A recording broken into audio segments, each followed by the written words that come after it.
bilis.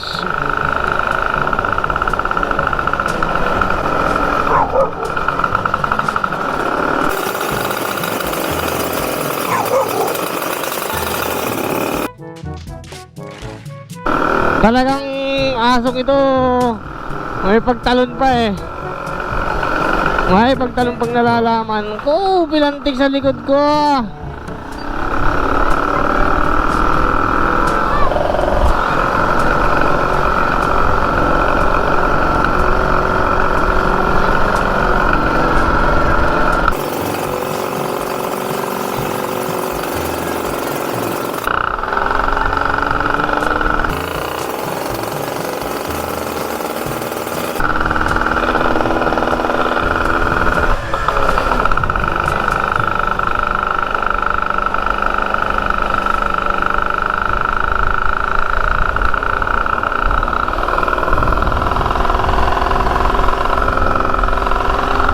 Lalaro tayo mamaya. Lalaro tayo. Itong masarap. Ito ang dahilan kung bakit masarap gumamit ng matataas.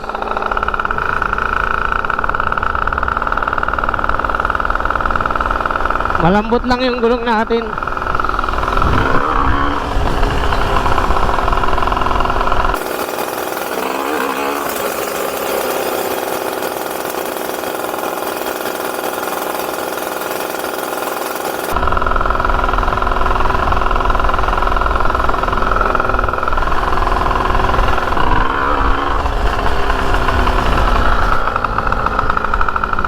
Overtime ah.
Nakaka-bad trip kasi nagalaw yung ating ano.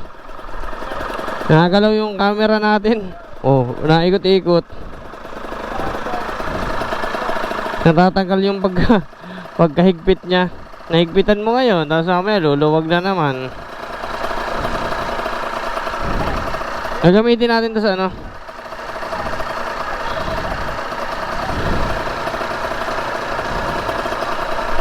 Gagamitin natin yan sa Mindanao.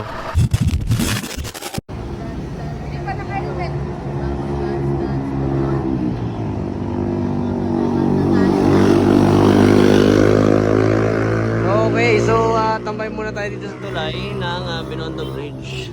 And ang gamit natin is obviously NS250R. Ngayon ko lang na-appreciate yung ganda niya. Tagal-tagal ko na siya nabuo. Ngayon ko lang, minsan ko lang mailabas, minsan ko lang magamit kasi nga masyadong matakaw sa gasolina. And ayan o. May nag-iingay dito kaninang Raider 150 kanina pa. Kaso nga lang, walang katulin-tulin, puro ingay lang. Ayan o.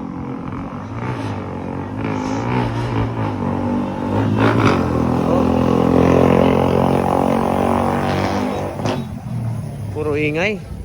Sayang ang ikot. O yan. Anyway, so back to our topic. NS250R, kung napapansin nyo, dalawa yung ating preno. Dito tayo sa kabila. Dalawa yung preno natin, ito at saka ito. Itong preno kasing ito is rekta yan hanggang likod. So kung napapansin nyo, Naka dual caliper tayo, isang 4 pots na Brembo ito, at saka yung kanyang stock na Briar. So magagamit natin yan kapag naangat yung unahan. Wala tayong control. Kapag naangat yung unahan, wala tayong preno sa harap. Hindi natin maipreno yan sa harap kasi syempre wala siyang contact sa ground. Ngayon, ang magiging preno lang natin is ito. Ngayon, meron times naman na hindi tayo nakatungtong dito sa ating foot pegs. Syempre, wala tayong controls dito sa prenong likod. Kaya kailangan at least kahit papaano, meron tayong control dito sa taas. So, ang mga parts natin na binuo dito, na inilagay natin dito is puro mga fabricated lang halos. Hindi tayo bumibili ng binibili kasi pangit tingnan at ayoko rin yun. Hindi yun yung kanyang concept. Kung napapansin nyo ito, yan, angkasan yan ng BMX. Yan yung kanyang step nut, inihinang doon sa pinakataklob para maging extension niya. Okay, di ba? Ayos, di ba? Radiator natin is KMX, pang KMX dalawa, isang pandon at saka isa pandon. Pinabricate lang natin ng maayos para maging dalawa siya. Monoshock natin, pang Raider 150 extended dito sa baba para makuha natin yung height na gusto natin. Ito, napapansin nyo naman, binaligtad dyan na Racing Boy, pang Raider 150 din. Ano pa ba? Slider. Ito Brembo pang Mio PS16 yata ang tawag dito. Ano pa ba? Yan, so halos lahat na nakalagay dito is recycled. And hindi po yan bago. Kasi merong iba dyan na kaya gumaganda yung build dahil bago. Ngayon papatunayan natin sa inyong hindi kailangan bago yung build. Kailangan lang meron kayong magaling at magandang imagination para makabuo ng ganitong motor. So extension natin, instead na dito natin in-extend, dito natin siya in-extend sa loob. Hindi makita kasi gabi, pero one time vlog natin ng umaga, makikita yan. Ayan. Ano pa ba? Marami tayong nilagay dito. Marami nilagay dito na hindi supposed to be para dyan, hindi pang motor, kundi pinabricate lang natin para makabuo tayo ng ganyang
Sa 2-stroke, wag na yung tatanggalin yung yung bomba. Kung ayaw nyo sumabog yung motor nyo. Kasi sa 2-stroke, bawal ang engine brake. Lagi nyo tatandaan yan. Bawal na bawal ang engine brake.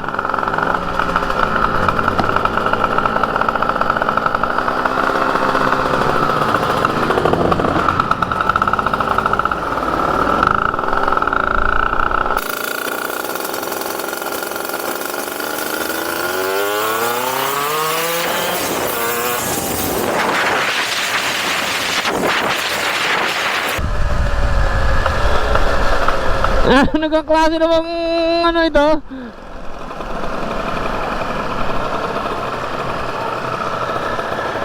Ang ating camera kumakalas ng kanya.